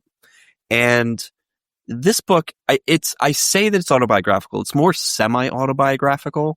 She changes a lot, to protect the innocent, I guess. Names have been changed to protect the innocent. But also, I think she gets to, as an author, as the cartoonist, she does get to make some changes where she needs to make changes. But that being said, the main character of Madge pretty much follows her life, like a step behind the entire way. And it focuses on Mimi kind of writing at, or at least this is the, her character of Madge, who could be Mimi, her life following a 3-year stint at the California College of Arts and Crafts in Oakland, California in the mid to late 70s. So she had 3 years of school. She was loving what she was doing. She was doing printing. She was doing cartooning, all sorts of really great stuff. But the funding ran out. And so her choice then was to get a job or go back home. And of course she wanted to get a job. And she ends up going to the Imperial Cafe. And the Imperial Cafe here, which is based on her real life, workplace at the time called, I believe it was, Mama's Royal Cafe, is the perfect place for her. It has some just crazy characters, some wonderful stories. She gets herself involved in the personal lives of the people that work there, as well as the customers that they serve. And it's just one big soap opera drama after another. But she approaches it with a lot of humor, with a lot of, I guess, the wisdom of young people, where they see that it's crazy and they know that what decisions they're making are terrible, but they're going to make them anyway because they want the experience. And her, her fascination with this comes out in her artwork. So each character is given a really distinct look. You can really feel these people and who these people are in 1978. I mean, it's just, you have the ex-hippie holdover, well, I guess the hippie holdover from the 60s who washes dishes. You've got the jaded poet who is one of the line cooks. You've got some sisters that basically have slept their way through the entire customer base and continue to do so. You've got just all sorts of these really great characters. The person who runs and manages the cafe is himself a beat poet, lives with his, overeducated wife and their kids in a rundown part of Oakland. And that brings me to the next major character. Everyone talks, whenever you have like a book or a film that takes place in New York City is one of the characters. Here, Oakland gets that spotlight. And a lot of people like to dismiss Oakland because it's unfortunately San Francisco's, rundown cousin across the bridge. But here, it's 1978. She loves it. She is really bringing out, like, she calls out certain locations that existed at the time, ways of moving through the city. You know, she gets on the bus and she tells you where things are. She gives you a position in space and time by highlighting all these things that, from her experience, existed in Oakland and were a big part of making her who she is. But the way that she presents things, it's, relatively straight cartooning, but there are some fun little tricks that she does in her artwork. So here, there's an image of one of the waitresses assembling fruit garnishes for her orders, and it's just, a little bit crazy and over the top. But she also has some fun playing with the format of her panels, and will sometimes do panels like Post-it notes, or do panels in, odd shapes or odd designs, playing with kind of how you read it. And I always appreciate that when a cartoonist, when an artist presents their work in a unique way that gives the reader sort of motivation to do a little bit extra work in following the story and understanding what's happening and getting a different feel rather than just sort of reading, panel, panel, panel, panel, panel, panel. I really appreciate this here. The humor is wonderful. You understand who these characters are. You cringe when they make stupid mistakes. It's such a fun read, and it does end sort of on an open point so that you can follow it with the next book in the series, and both of them together. This one, Over Easy, and the sequel, The Customer's Always Wrong, kind of give her enough space to tell the story of Madge, also Mimi, and Mimi's history, in a way that gets the reader to really understand who she is as a person, but also who all these other people are and what Oakland was like in the 70s. And I just appreciate that kind of work. I appreciate that kind of autobiographical, creative way of telling one's life story in a way that, yes, there's probably a lot of fictionalized activity here because, again, she's come out and said this is not a strict autobiography. But you can tell she's had these experiences. She's known people like this. She's worked in a place like this, and it's very similar to what somebody in her position with her talent would have been experiencing in 1978 Oakland. So I thought this was great. I can't recommend this enough. Over Easy by Mimi Pond. Drawn and Quarterly just released a new printing of it with a slightly different, there it is, a slightly different cover.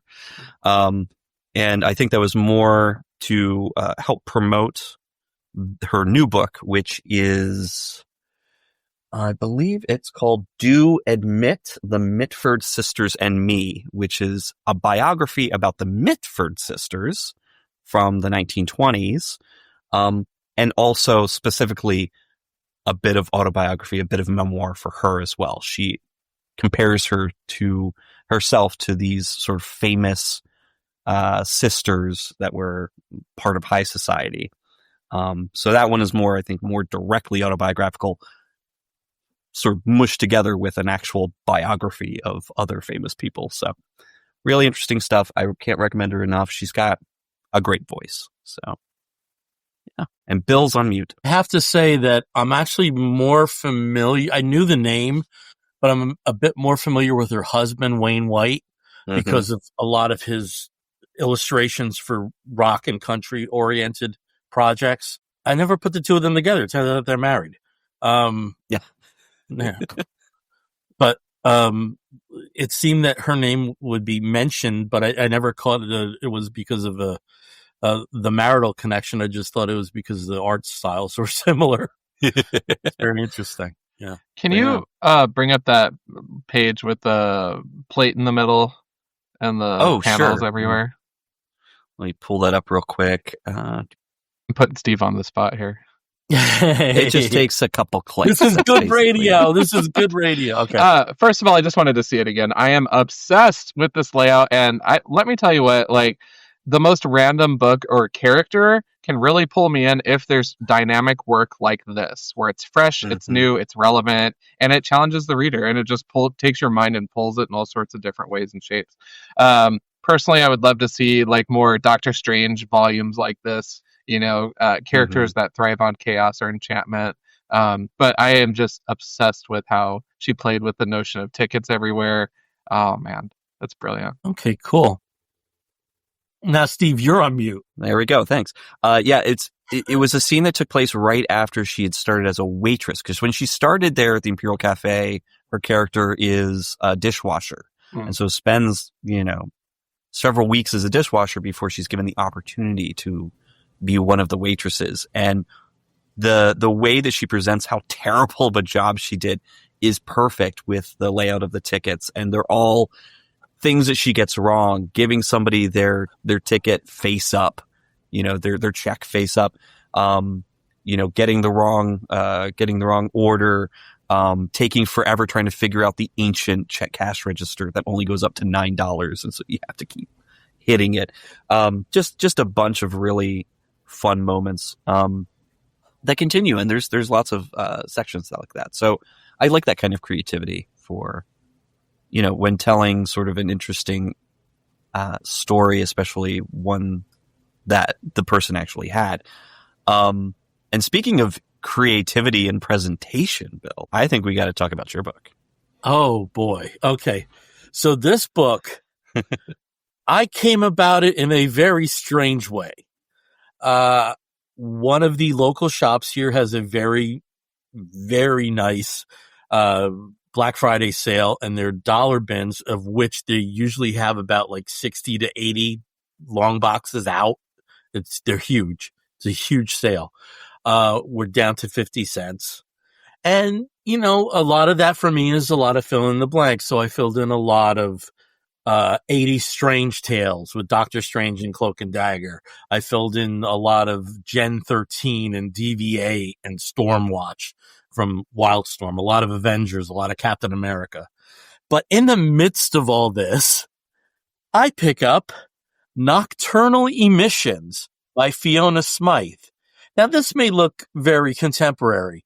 This book is 34 years old. It came out in 1991. Wow. And I needed to find out, who is this Fiona Smyth and why is her work staying with me? It's a very quick read. And as you can see from the cover here that Steve has up, it's not it's something that wouldn't necessarily be out of place in a comparison with artists like Charles Burns or the Hernandez brothers from Love and Rockets. So I read the stories, I put it down, and the stories, they stayed with me. But they stayed with me for a strange reason, because there really is no story. The links between pages are so tenuous narratively. And I found a contemporary review of the book from 1991, and somebody referred to her work as anti-narrative. And I thought, God, that's right on the money. Steve, if you can put up some of the graphics here that I can take people through. There are two main stories in this book. The first is Toad in the Hole. Toad appears to be somebody that's in high school and is of the stoner variety. And he starts off in class, and gradually the class becomes something more psychedelic, for lack of a better word, or a psychedelic equivalent of 1991. Steve, if you can go over to the next graphic here, and you'll see Toad is going on his journey, accompanied by a very strange guide woman who appears to have like sort of snakes for hair, and wants him to sit in a wicker seat. It really is some out there stuff. Then we get to the second story, which is a little more closer to a narrative you could follow. And this is Gert the Mannequin. Now, Gert appears to have started life as a mannequin, but by the time we see her a little bit later in her existence, she has some features. She's been dolled up a little bit. And she's tired of her life and she decides, fuck the city, I'm going south. And that's all we see here. But her trip going south, she ends up penniless and a convent takes her in. Now the convent is happy to have her as long as she does some work. And so she, Steve, I may have that page next. No, I don't. If you can just go back to the previous page, because the denouement to the issue is something I have to discuss as well. As she's working at the convent, there's this really sexy guy that comes by, and we're left on a cliffhanger. It's like, will Gert hook up with this sexy guy who, for some reason, is visiting this convent? And then the very last page is disconnected from the two stories, and it's called a Slice o' Life. And this is Fiona's rumination about watching the shuttle explode, the space shuttle explode in early 1986. And she mostly is a painter, at least up to the time that this book came out. And she had made a painting of astronauts that died, and there were 7 body bags in that painting, and there were 7 astronauts that died on the space shuttle. So she's wondering if she kind of, willed or had a place in this, which is kind of strange because, like, it's only 4 panels, but it's a pretty potent story. She also wonders that the way she draws and paints planes are kind of lumpy, and they kind of look like the shuttle. So she's wondering about that. And then the back cover, which is disconnected from all the stories, I'll show you here, is a tribute to Frida Kahlo, in her own style. Wow. So, I looked up what had happened to our fair Fiona Smyth, and some very good things happened to her. Yeah. So in the time since then, she's continued to be a leading painter and cartoonist in Canada. She was elected to the Canadian Cartoonist Hall of Fame in 2019. And for most of those 34 years, she's been an instructor at the Ontario College of Art. Now, she does have relevance in contemporary United States society right now, because the book that she provided graphics for, that was written by Corey Silverberg, Sex is a Funny Word, which is basically a young adult exploration about sexuality, is one of the most challenged and banned books since 2017. So there's also a contemporary element to this as well. Now, I've heard of that book. Yeah. Yeah, I have too, because of Ali Velchi's Banned Book Club. I listened to that podcast. I don't think they've profiled it, but they've mentioned it along with other books that are like it. Now, this book was published by Vortex Comics. Vortex has one of the strangest histories that you can imagine. There's still a form of Vortex that's out there right now, and they published very out there stuff. Canadian publisher that started in 1982. Some of their bigger titles were Howard Chaykin's hypersexualized Black Kiss. They also had some of the non-Fantagraphics work of Jaime and Gilbert Hernandez with Mr. X. And apart from that, though, the founder, Bill Marks, is a huge racing fan.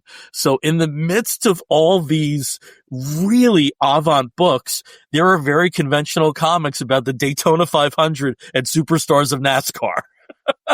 Interesting. So like range. She got range. You have to love crazy stories like that. That's cool. I am going to be looking for the other 3 issues. It's a 4-issue miniseries. It does not appear to have been collected. She has other graphic novels that are out there, but I put this down, and yet I didn't put it down. You know what I mean? Sometimes you're finished with something and you're not finished something, and you have to read it a second time. Mm-hmm. And when I saw that description that her work is anti-narrative, I thought, wow, everything's in place. And she appears to be a really singular talent, and I'm so glad I came across this book. And I know in the past few years I've been, very upfront that I have an aversion to indie comics right now. Aversion probably isn't the best word, but I don't go to them automatically. Since the pandemic, I wanted stories, of universes smashing together and everything that could be as far from slice of life as you could get. And even me, every so often, I have to wet the non-superhero whistle here, and this really did. And I just love discovering a new world talent. Let's put it that way. Yeah. Well, that's really cool. I'm just her art to me. There's like a taste of Linda Barry somewhere in there. You can see kind of Julie Doucet to throw a fine art element out there. And even Crumb. There's a little bit of Crumb, like just the line work, the fine line work that seems to pop and up a lot of the punk artists from the very early 80s, that would participate with punk groups, like Charles Burns is just really comes at you, not necessarily the backgrounds, but the way that characters are composed. For people that don't have the visual benefit here, that just going on our audio descriptions. But I love discovering somebody I didn't know about. I absolutely love that, and especially because it came up in such a haphazard way, and was probably sandwiched between an issue of friggin' Barbie fashion and like some other stupid book. In these an old Strike Force Moratory number 7 or something. Sounds stupid. I actually do like the beginning of Strike Force Moratory. Let me amend that.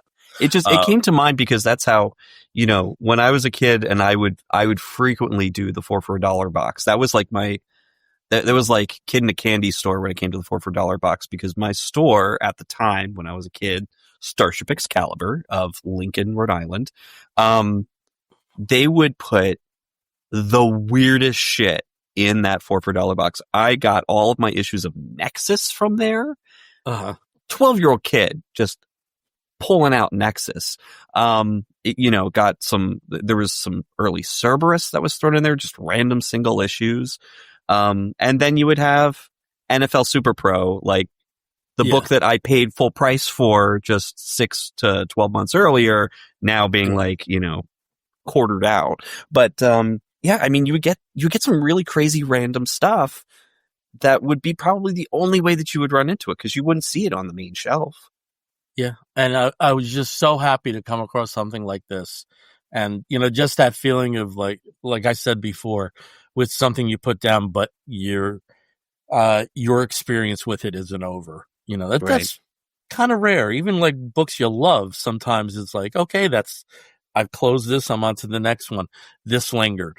And to me, that talks about talent. That's an indication of a singular talent. So that's cool. Yeah. Thank you. So I'm going to be looking for these issues of Nocturnal Emissions 1, 2 through 3. I'm seeing some online for like $10. I'm seeing some online for like $37. Wow. But I'm a hunter when it comes to this stuff. So you will see me looking for stuff along with trying to get our boy Steve the Pushing Daisies promo comic. Yeah. That's what we're going to do over the next few in-diving months. Oh, yeah. All right. Well, we're going to move on to our next segment of the Comic Book Bears towards the denouement before the wrap up of our episode. And our first step on that journey of those last 2 stops on our train ride is where we talk about our Geek Gets. Things that we picked up in the last 14 days or so that, kind of align with genre. And, John, if you have something you might want to show that you got over the last 14 days, we'll let you go a little bit longer because you're not a regular. So just show us something cool that you recently got. So, we touched on manga earlier. So recently, Ken and I went to Japan, and I fell in crazy love or re-love with Dragon Quest. I love my little slime guys. And so I have never read manga before. And this is terrible because I lived in Japan for 5 years, but I was like, a little bit younger, whatever. So there's a Dragon Quest manga that's amazing. These are like English translated compendiums. So this is volume 3. Each one's just under 400 pages long. Mainly black and white. There's dabs of color in there though too, which is kind of fun to see. Reading it from back to front, right to left, the works. And so it's just totally fun. It's a fun transition away from Western style comics. And it just really taps into the lore and tells the story of the character Dai in this one. There's 5 issues or 5 compendiums or whatever you want to call these in total. I suspect that these were smaller publications in Japan that they just grouped together in these large books. So I'm really excited to complete this. And there's actually a new one out as well that I have book. Oh my gosh, my office is a war zone. This is one that book 2 of this is coming out in March, I want to say, is what Amazon said. So that's pretty cool. So I'm looking forward to completing the first set of 5 and then getting into this. And on top of that, just on the going to Japan note, oh my God, I can't believe I haven't shown these off yet either. This is an exclusive for your show. I was naughty and spent a little bit of money in Japan. And so I mentioned that I happen to love Dark Avengers. And so I picked up Dark Avengers in Japan, and it is legit all in Japanese on the inside. And it just makes me so happy. And I was just like, this is like my favorite book ever. So I have this one. This is like volume 2, like issue 6 through 10 or whatever.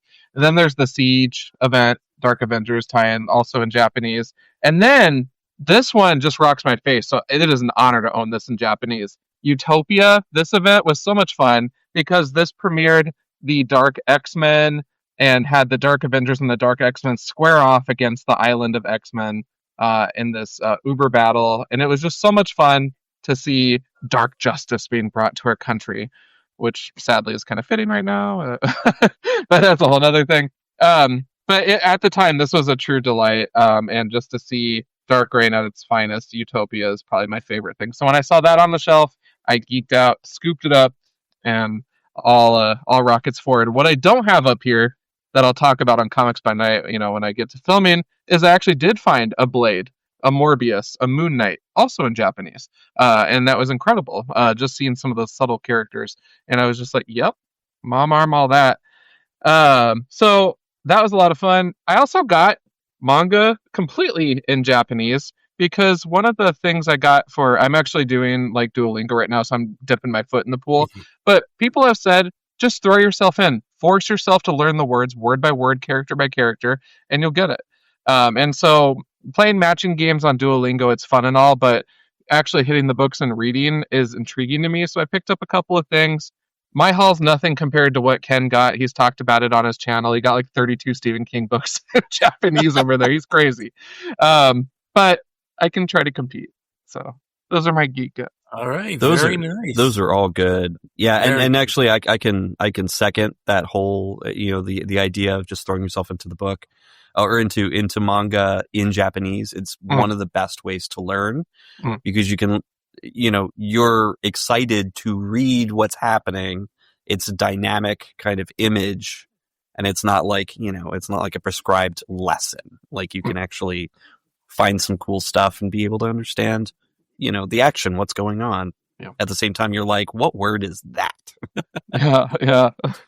So I'm excited. I got a lot of reading in my future, but I've been, so I'm actually really naughty at work. I have an office now, so I got a electric reclining chair. So I just close my door at lunch and I just put my feet up and I read. Like it's chef's kiss. Oh yeah. So it's the best moment. So yeah. We have a quick note here from James. Dark Horse is publishing a deluxe version of Lone Wolf and Cub right now. It's expensive, but you couldn't ask for a better title to start reading manga. Yeah, I mean, I know Caleb's talked about it on the show before, Lone Wolf and Cub. It's cool that Dark Horse is coming up with that. The original First, I think First was the publisher. I have the original like 16 issues or so. Which is cool. And I know that they put them out in sort of like manga-like, in manga format. From what I thicker books. understand, one criticism of it was, because again, in the US, it's, the left to right, and it's a different dynamic. People say for some reason, it really has a very different feel.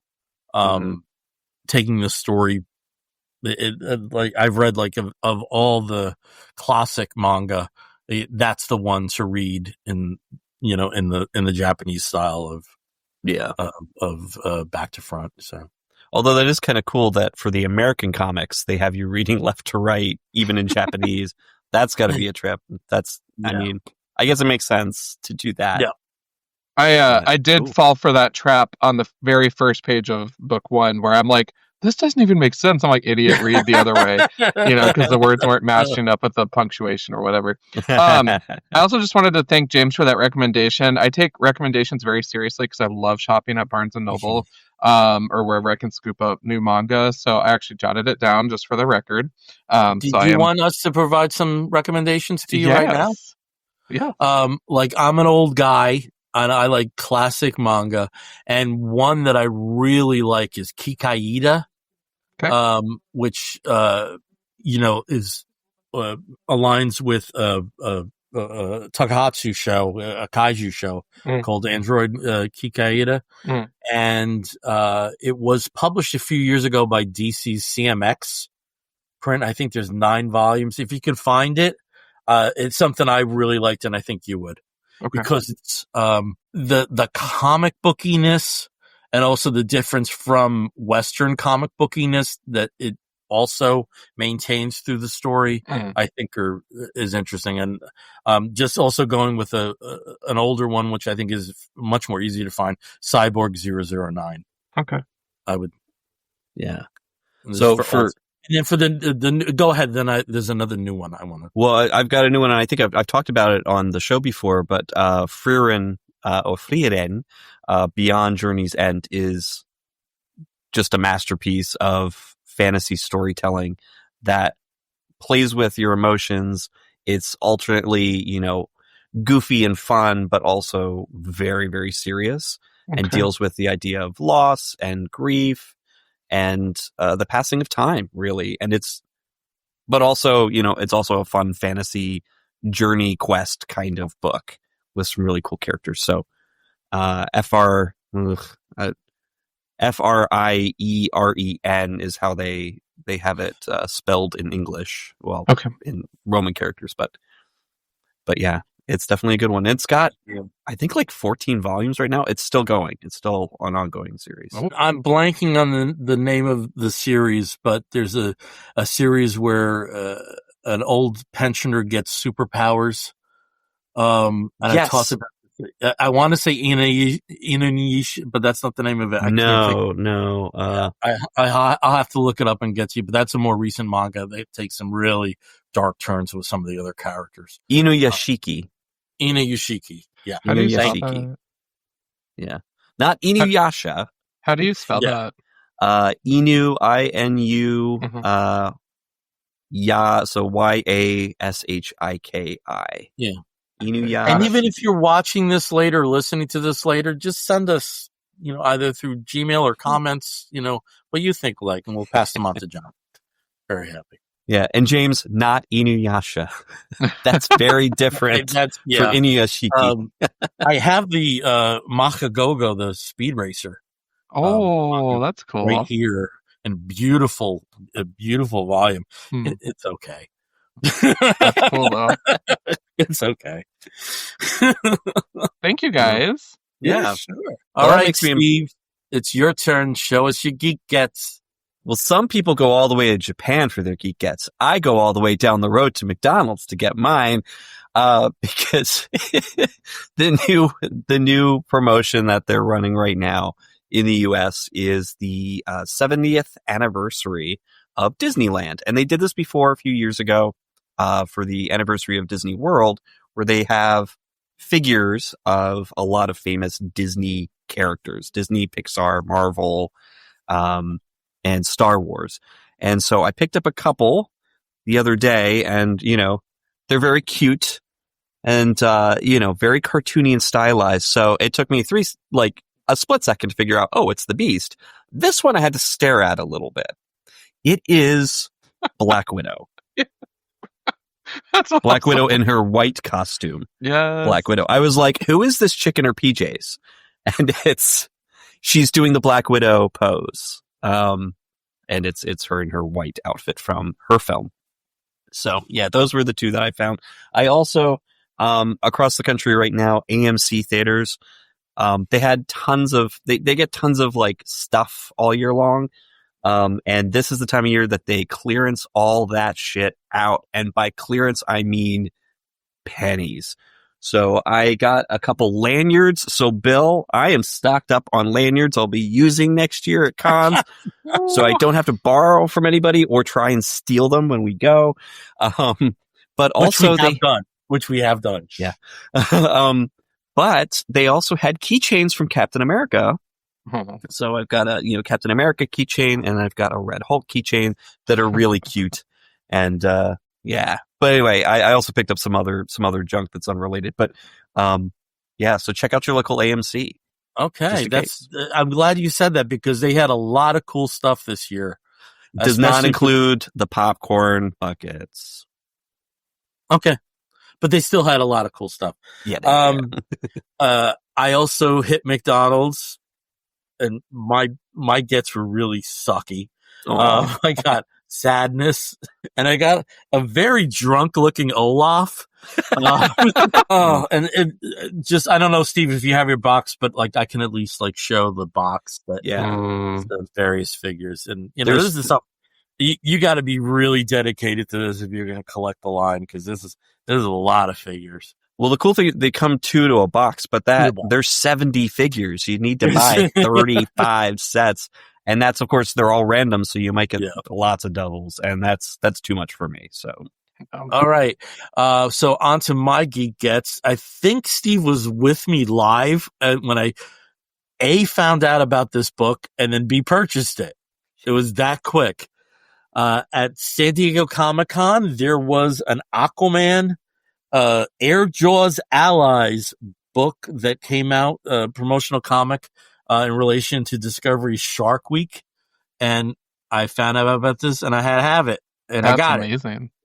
Yeah, seconds. I didn't even think. It was a decent price, not like that goddamn crypto book that came out with Milkbone. I'm still looking for that, but there we go.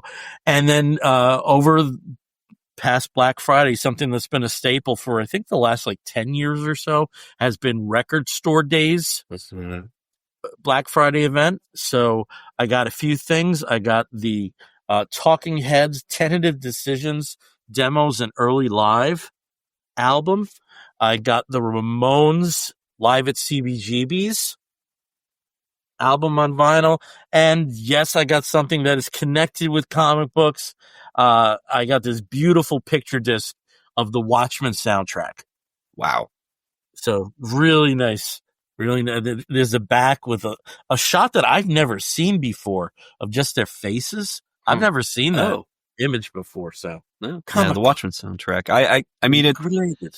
Yeah. Snyder may not be like a James Gunn when it comes to perfect music selections, but I want to say that Watchmen is probably an exception to that rule, because I thought that the soundtrack, the selections for the film were perfecto. So, especially that the opening scene going through like the history of the different supers that were being, the scandals, the murders, all of that stuff. Okay. So good.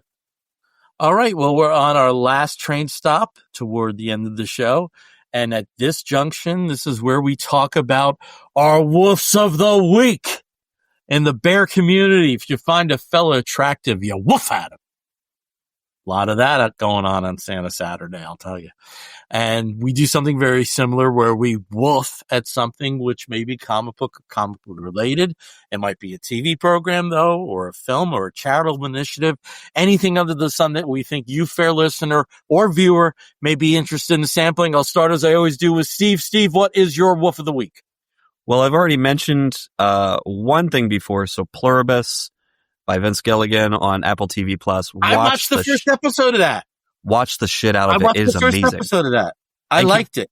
It's great. It is up to, I think, by this recording, I think episode 6 or 7. But shout out to all of the YouTubers with the 50 billion channels trying to figure out what's going on in this. Like every episode, there's like another 50 that get recommended to me on my FYP. So, but that's not my woof this time. My woof is for a British series on BBC called Gifted. And it harkens back to when I was a kid. There was a show that came up on Nickelodeon that was a remake of an old British show. I think it was an Australian-American remake called The Tomorrow People.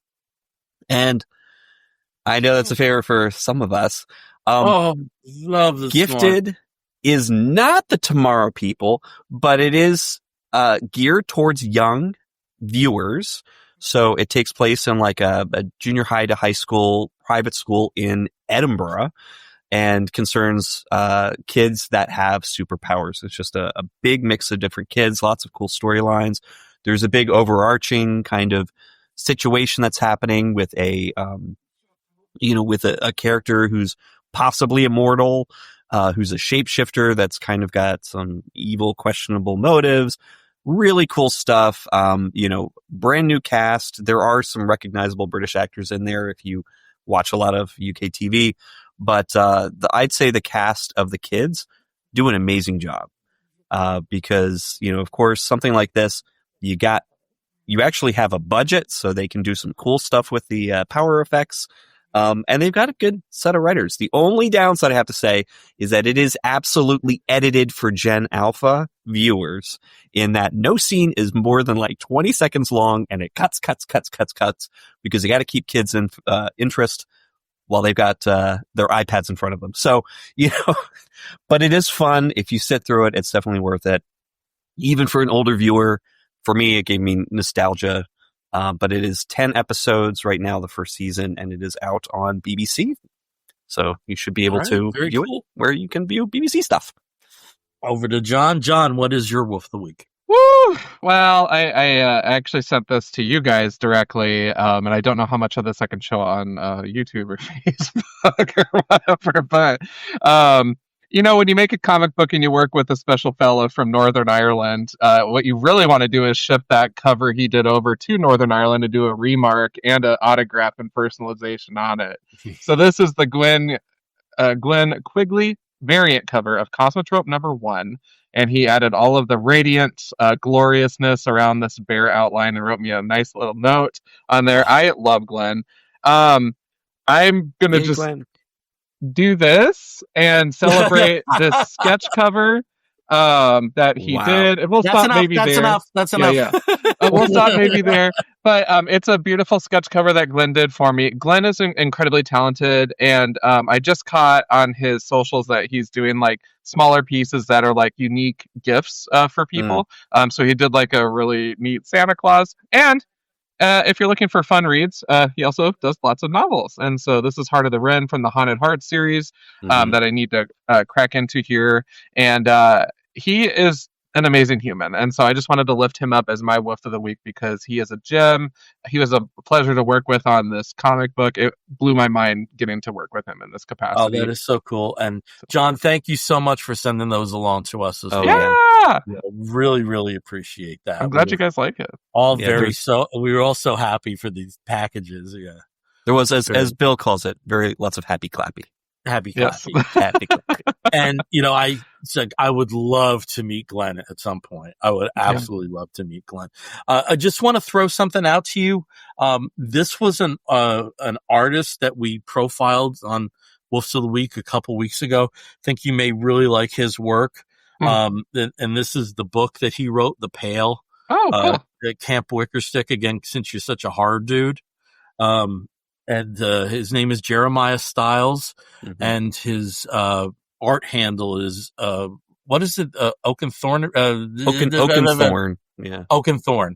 Yeah. Oakenthorn. Okay. Yeah. So if you look him, and he's and he has a very deep voice. Let's put it that way in his videos that you will never forget. So cool. Yeah, I could check him out. That's awesome. Yeah, but yeah, should have let John know about this since he, it's, basically, sometimes you sit around a campfire as a kid at summer camp and tell ghost stories. Mm. And then it turns out some of them are true. Okay. I think you'll really like this. Yeah. Should have let John know about this. God damn it. All right. So for my woofs of the week, I want to send out two. One is very quick. Really enjoyed the first tranche of episodes that came out from Stranger Things season 5. Very happy to get that. And this one, I have to say, I was so far behind on this. It was really remiss of me to not jump on this when this happened late last year. One of my favorite podcasts is You Must Remember This from Karina Longworth, film historian, and the last season, not the last season, but last season, you know what I mean? It's not the end, but was the most recent, was season 20, which was based on stories about directors in the latter part of their careers that, they began in, the classic Hollywood period and, went right towards the end. It's called The Old Man Is Still Alive. And there are episodes that discuss the late careers of directors like Alfred Hitchcock, John Ford, Howard Hawks, John Huston, Stanley Donen, Vincent Minnelli, sorry. I had no idea Frank Capra was such a raging anti-Semite. You learn a lot of things you didn't know with these deep dives. Interesting, she didn't include Orson Welles in this, and her rationale behind that was because Orson didn't wait till he was later in his age for the weirdness to set in. I love that description of why he was, why he was absent. But really interesting stories, and just a collection of films I'm dying to watch now. I may have heard about them in filmographies and, just, registered as a later film by a notable filmmaker. And, 10 to 1, it's not necessarily their best work. But the reasons why it might not be their best work is sometimes more fascinating than the films themselves. So that's my woof of the week, season 20 of You Must Remember This, The Old Man Is Still Alive. I love that title too. The Old Man Is Still Alive. Like, you can just hear the disdain and the shock and surprise that I'm sure was. And when you find out where that comes from, you'll enjoy it even more. Oh, I mean, I know you will be listening at some point, Steve, because it's downloaded. It's in my playlist, and somewhere in there are 170 episodes of stuff. Yeah. And also another thing that she does with this is she flashbacks to earlier episodes in the feed. So if there are actresses or other creators that she had episodes on about, say, Gene Seberg or Grace Kelly, or the really weird duo films of Sammy Davis Jr. and Peter Lawford, those are in the feed for the season as well. You don't have to go farther back and explore. It's, no hunting. It's all provided for you. So, and I did like her, speaking of that Jane Seberg, that it's such a great episode. And it was timely when it came out because Kristen Stewart happened to do a biopic of her just a few months later, or that came out a few months later. So it was like, oh, this is perfect timing for the Seberg film that came out afterwards. You're like, who is this woman? Oh, that's who she was. And what a terrible way to die. Anyway. Yeah, and it's also interesting in this one of the episodes is they talk about a movie that was being remade, and because of when they remade it, Four Horsemen of the Apocalypse, you needed a character who kind of sympathized with Nazis, which is it just sounds impossible to pull off, especially in 1962. In the current day, that's a topical question, and it's really interesting. And again, we talked about banned books in this episode and the cyclical nature of certain things in society, and it covers that as well. Some really interesting stuff. I'm kicking myself that I waited a year to listen to this. Kicking myself. I don't know why. So, all right. So, John, if people want to reach out to you or watch you or listen to you, where do they go? So on the Facebooks, definitely just look up A Comic Book Look or Comics by Night. Comics by Night, I'm going to be trying to hopefully revive. I keep saying this, like, I feel like I said this last time I was on your show, but I'm almost done. My new room downstairs is lovely, and I just got a subscription to Riverside as well. And so I'll be trying out this little cool tool that you guys have and hopefully try to have that Comic Book Bear standard, but, slightly less because I'm not you guys. But, I can be the Robin to your Batman. It's cool. So Comics by Night is probably the best way to find me. Feel free to send me a note, YouTube, Instagram, or Facebook, whatever works best. Okay, cool. Yep. And I gotta say, John, the hair like you have it now and the slight gray in the beard, it's kicking. Trying to keep up with you guys. So. Yeah, let's just throw a Gur out for that, baby. Yeah, thank you. Maybe a Woof too, like so Gur and yeah, a Woof. maybe a Woof, even a Roar. Ooh, the rare Roar.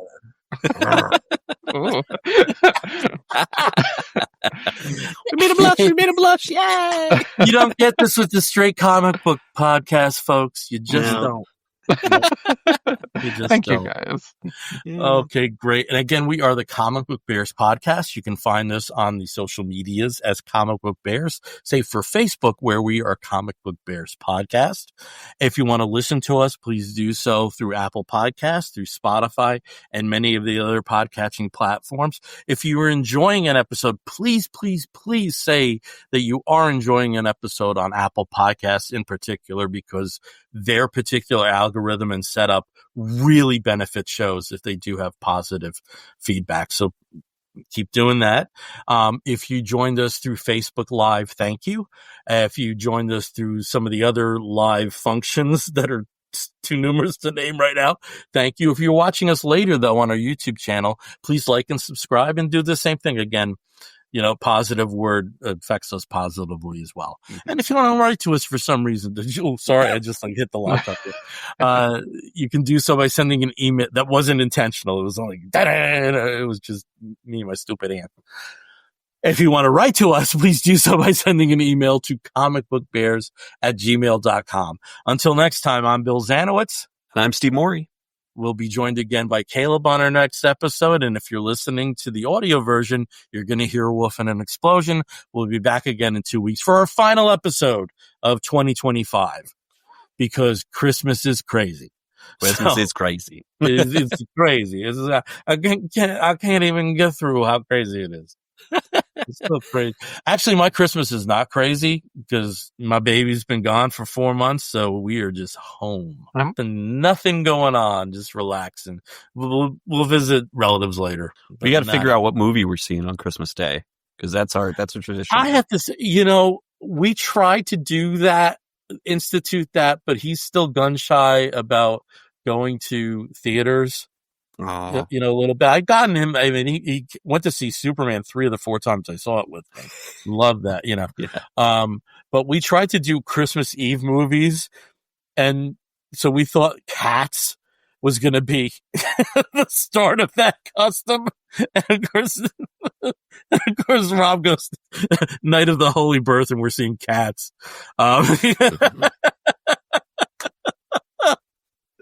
That's slice of hell for we sure. Will probably go see. I want to see some revival films, because we have them at Princeton Garden Theater, and there's also a series in Trenton, which isn't Warzone Trenton to get to. So I don't know. I love seeing old films in theaters, and I think we may have a chance to. Which isn't just it's not just It's a Wonderful Life. I mean, there's some others that they have in rotation, so might do that. All right. Until then, Woof and an explosion. Bye-bye. Boom.